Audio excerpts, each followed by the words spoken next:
When I say the universe could be a giant experiment, I do not mean that in a mystical or cinematic way. I mean something much more concrete and testable. I mean that, as physicists, we treat the universe itself as the only laboratory big enough and extreme enough to reveal certain laws of nature. We cannot build a galaxy in a lab. We cannot compress a star to a black hole on a bench. We cannot recreate the first fractions of a second after the Big Bang in any human-made machine.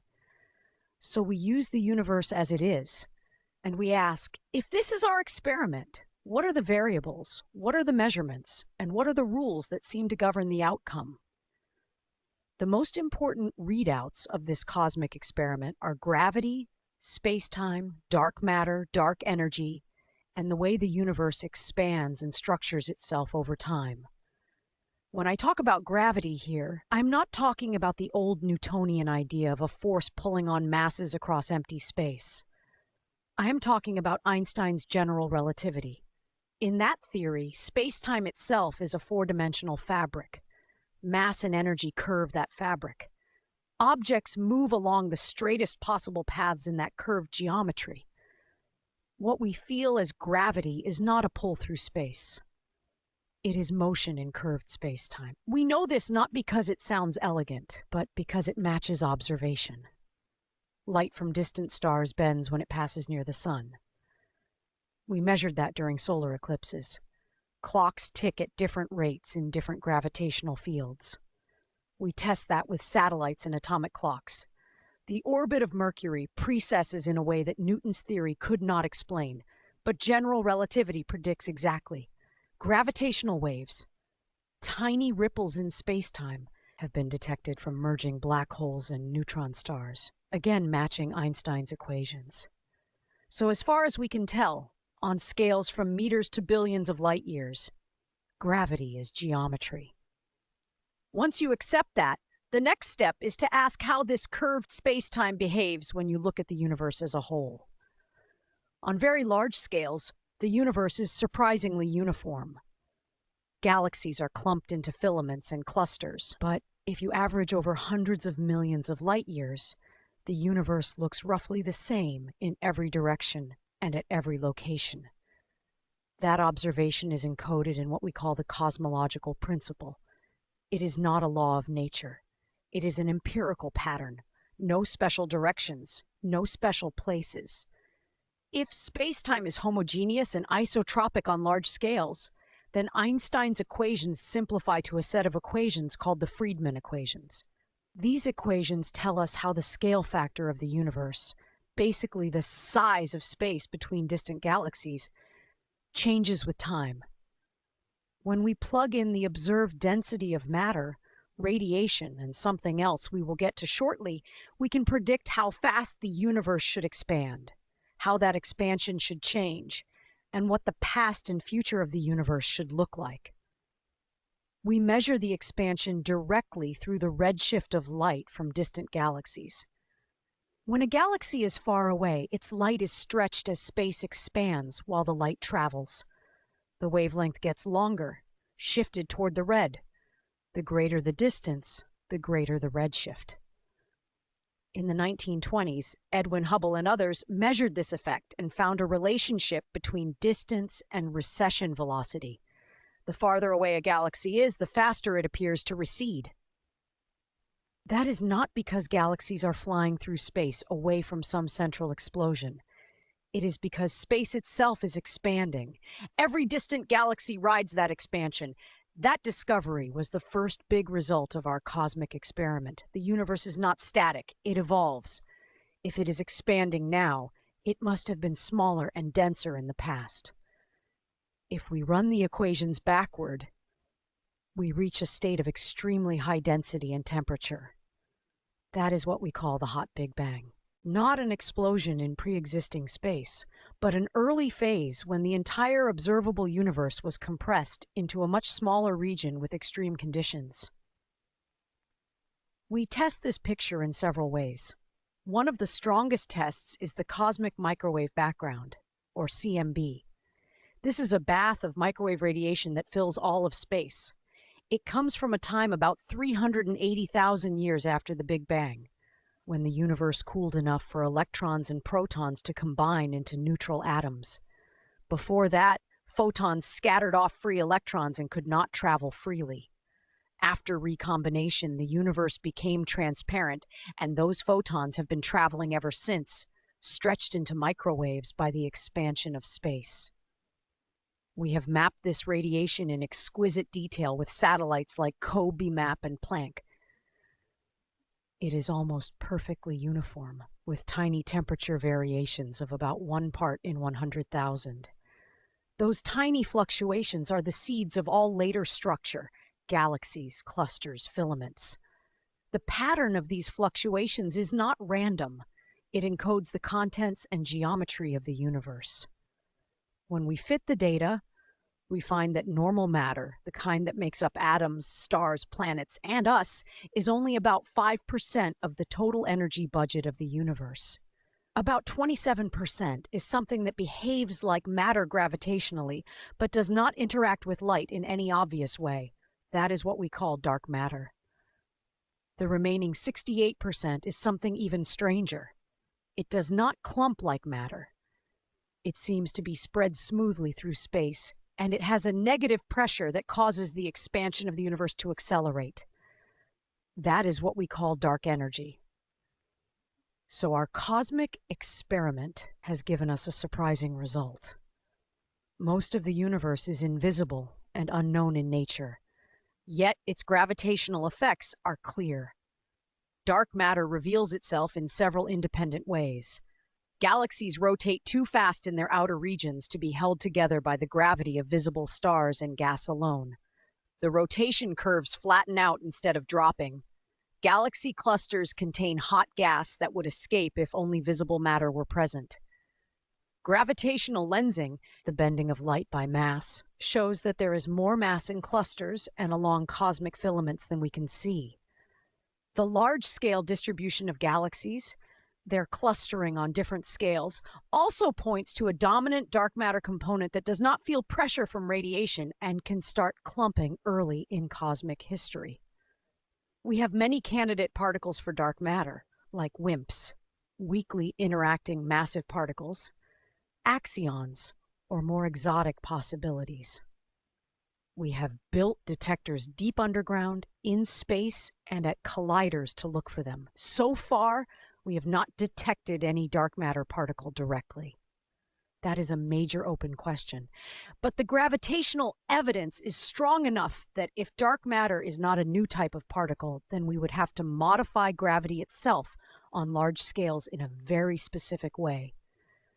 Some theories try to do that, but matching all the data from galaxy scales to the CMB has been difficult without something that behaves very much like dark matter. Dark energy is even more mysterious. In the late 1990s, 2 independent teams measured the distances to Type 1a supernovae in distant galaxies. These supernovae are useful standard candles because their peak brightness is tied to well-understood physics.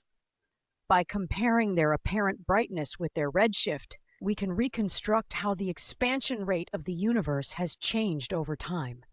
The teams expected to find that the expansion was slowing down due to gravity.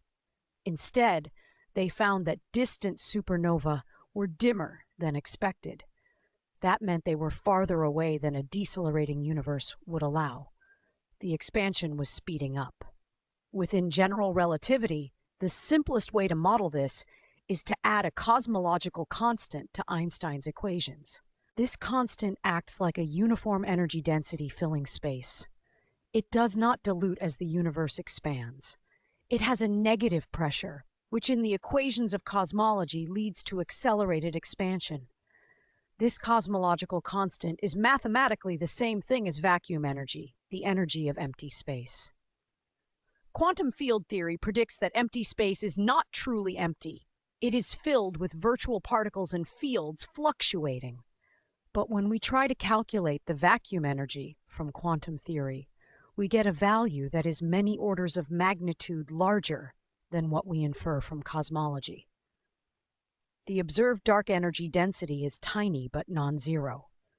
Why it has that value and why it started to dominate the expansion at the time it did are open problems. This is sometimes called the cosmological constant problem and the coincidence problem. Some physicists explore models where dark energy is not a constant, but a slowly evolving field, often called quintessence. Others consider modifications of gravity on the largest scales. Observationally, we test these ideas by measuring the expansion history more precisely, by mapping the growth of structure over time, and by using gravitational lensing and galaxy surveys to see how matter responds to the background expansion. So far, the data are consistent with a cosmological constant, dark energy that is constant in time and space. But the uncertainties still leave room for more complex behavior. If dark energy is a cosmological constant, we can say something fairly robust about the fate of the universe. As the universe expands, matter and radiation dilute. Galaxies get farther apart. The gravitational pull between large structures becomes less effective at slowing the expansion. Dark energy, if constant, does not dilute. Its relative importance grows. Eventually, the expansion becomes dominated entirely by dark energy. The scale factor grows exponentially. Distant galaxies recede faster and faster. Beyond a certain distance, they move away from us faster than light, not because they break the speed of light, but because space between us and them expands so quickly. Their light will never reach us. Over extremely long timescales, only the galaxies bound to us gravitationally, like those in the local group, will remain visible. Everything else will slip beyond our cosmic horizon. In that far future, star formation will slow and eventually stop as gas is used up or locked away. Existing stars will burn out, white dwarfs will cool, neutron stars and black holes will remain. Over even longer timescales, black holes may evaporate through Hawking radiation, a quantum effect near the event horizon. The universe will approach a state of maximum entropy, cold and dilute, with only low-energy photons and perhaps very light particles left, all spread thinly across an ever-expanding space. This scenario is often called heat death. It is not dramatic. It is a slow fade. That picture depends on dark energy being constant and not decaying or changing sign. If dark energy is dynamic, other fates are possible. If it decreases over time and eventually becomes negligible, gravity might slow the expansion more strongly. But given the current low density of matter, a recollapse into a big crunch is unlikely with any reasonable dark energy evolution. If dark energy grows stronger with time, with an equation of state parameter less than -1, we could face a big rip where the expansion becomes so violent that it eventually tears apart galaxies, stars, planets, and even atoms. Observations today do not strongly favor such extreme behavior, but they do not fully rule it out either. So the ultimate fate of the universe remains tied to the true nature of dark energy, which we do not yet know. Now, how does this connect to the idea of the universe as an experiment? When we measure the CMB, when we map galaxies in 3 dimensions, when we detect gravitational waves, we are reading the outcomes of processes that played out under extreme conditions we cannot control. The early universe, at fractions of a second after the Big Bang, reached energies far beyond any particle accelerator we can build. Inflation, a hypothetical period of rapid expansion before the hot Big Bang phase, if it occurred, would have stretched quantum fluctuations to cosmic scales. Those fluctuations would then show up as the tiny temperature variations we see in the CMB. So by studying those patterns, we probe physics at energy scales trillions of times higher than what we can reach on Earth. In that sense, the universe ran an experiment for us, and we are now analyzing the data. Large-scale structure is another example. Dark matter, if it is a particle, interacts primarily through gravity and maybe the weak nuclear force. It started to clump early, forming potential wells into which normal matter fell. Over billions of years, this process built the cosmic web: filaments, sheets, clusters, and voids. We simulate this on supercomputers. We start with initial conditions drawn from the CMB fluctuations. We evolve a universe filled with dark matter, normal matter, and dark energy according to the laws of gravity and fluid dynamics. The simulated structures look remarkably like what we observe in galaxy surveys.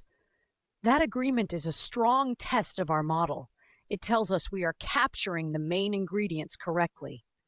But it also highlights what we still treat as black boxes, like the detailed physics of galaxy formation, star formation, and feedback from supernovae and black holes. In these simulations, we can vary parameters: the density of dark matter, the properties of dark energy, the initial fluctuation spectrum. We see how the cosmic web changes. Then we compare to real data. In that way, we are effectively using the real universe as the control case for a vast set of numerical experiments. We ask, which combination of ingredients reproduces the observed patterns best? That is how we infer the composition of the universe and the rules it follows. There is another layer to this. Some theories in fundamental physics suggest that the constants of nature we measure, like the strength of gravity, the mass of the electron, or the density of dark energy, might not be uniquely fixed by deep principles. Instead, they might vary across a larger multiverse of possible regions, each with different parameters. In that picture, our observable universe is one realization among many. We do not have direct evidence for such a multiverse. It is a speculative extension of ideas like eternal inflation and the string theory landscape. Because we cannot observe other universes, we must be careful. This is not the same kind of testable framework as standard cosmology. However, even within our single observable universe, we can treat the constants and laws we see as something like settings in a grand experiment. We can ask counterfactual questions. What if dark energy were 10 times larger? In that case, accelerated expansion would dominate much earlier.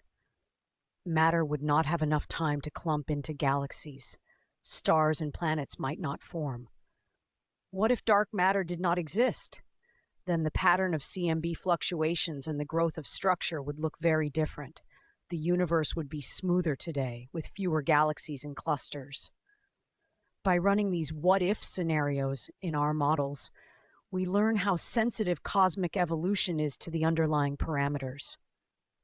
This is not philosophy. It is a practical way to understand cause and effect in cosmology. When we say the universe could be a giant experiment, we are saying that cosmic history encodes a record of how specific initial conditions and laws of physics lead to specific large-scale outcomes. Our job is to decode that record and to test whether a single coherent set of laws can explain all the data: the expansion history, the CMB, the abundance of light elements, the distribution of galaxies, the behavior of gravity in strong and weak fields, and the properties of black holes and neutron stars.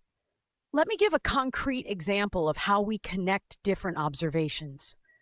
The abundance of hydrogen, helium, and a bit of lithium in the universe is set by Big Bang nucleosynthesis, which occurred in the first few minutes after the Big Bang.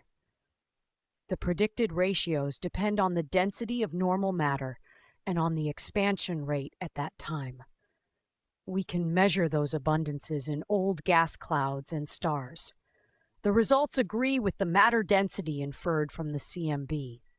That cross-check ties together the physics of the early universe with later observations. If dark energy or dark matter behaved very differently in the early universe, these abundances could be off.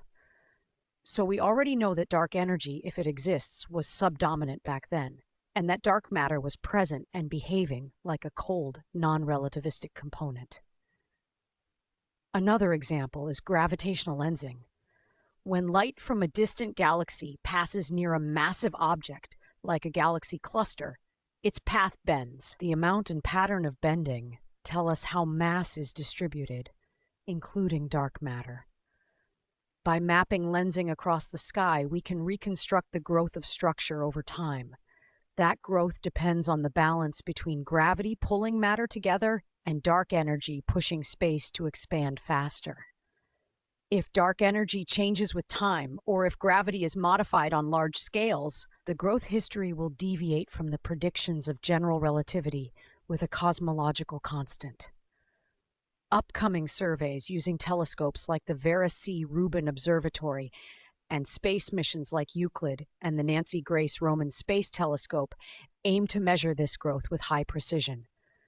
They will either confirm the standard model of cosmology more strongly or reveal tensions that point to new physics. We already see some mild tensions. For example, the value of the current expansion rate, the Hubble constant, inferred from the CMB under the standard model, is somewhat lower than the value measured directly from nearby supernovae and other distance indicators.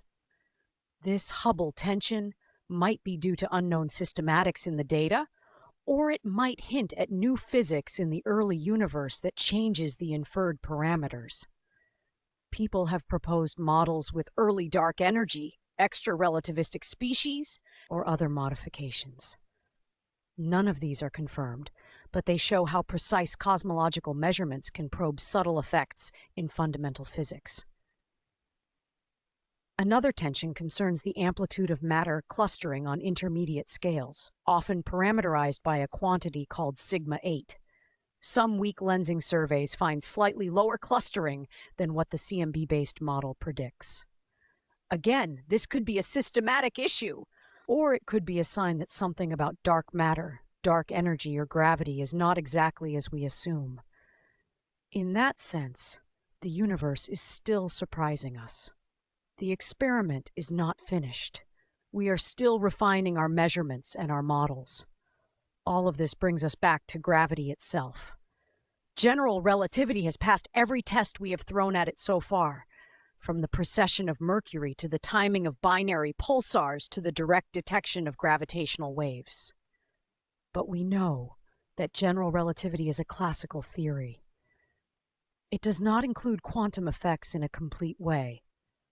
At very high energies, near singularities inside black holes or at the very beginning of the universe, quantum gravity should matter. We do not yet have a fully accepted theory of quantum gravity. Candidates like string theory or loop quantum gravity try to provide that, but we lack direct experimental access to the relevant regimes. Cosmology offers one of the few possible windows into quantum gravity. If inflation happened, it would have stretched quantum fluctuations of the gravitational field itself, potentially leaving a signature in the polarization pattern of the CMB in the form of so-called B-modes from primordial gravitational waves. Many experiments are searching for this signal. A detection would give us information about the energy scale of inflation and might connect to high-energy physics in a deep way. So far, we have upper limits but no confirmed detection. Again, the universe has run the experiment. We are still trying to read the result. Black holes are another testing ground. The Event Horizon Telescope has imaged the shadow of the supermassive black hole in M87 and in our own galaxy. The shapes and sizes match the predictions of general relativity for a rotating black hole. LIGO and Virgo have detected mergers of black holes and neutron stars, and the waveforms agree with Einstein's equations to high precision. Yet questions remain. What happens at the singularity? How is information preserved in black hole evaporation if Hawking radiation is real and complete? Does spacetime have a discrete structure at the smallest scales? These are questions where cosmology, quantum field theory, and gravity intersect. So when I frame the universe as a giant experiment, I am emphasizing that we are not passive observers of a static backdrop. We are active analysts of a dynamic, evolving system governed by laws we can infer and test. We do not control the initial conditions or the parameters, but we can reconstruct them. We can see how small changes would have led to different outcomes. We can test whether a single consistent framework can explain phenomena from the first seconds after the Big Bang to the accelerated expansion today. There is a temptation to go further and ask whether the universe is literally an experiment designed by some external agent or some higher level structure? That is not a scientific question at this time, because it does not lead to testable predictions. What we can say within science is that the universe behaves as if it is a system governed by consistent rules. Those rules are encoded in general relativity, quantum field theory, and whatever deeper theory unifies them. Dark matter and dark energy are parts of that rule set that we have not fully decoded yet. We measure, we model, we simulate, we compare. Each new observation refines our understanding or reveals a discrepancy. Sometimes the discrepancies go away when we improve our instruments or our analysis. Sometimes they persist and point to new physics.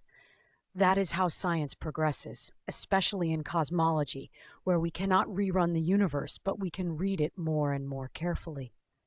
Right now, some of the most pressing open questions are tightly connected to dark energy, dark matter, gravity, and cosmic expansion. What is the true nature of dark matter?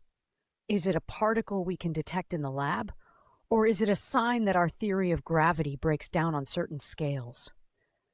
Is dark energy exactly a cosmological constant, or does it evolve with time and space?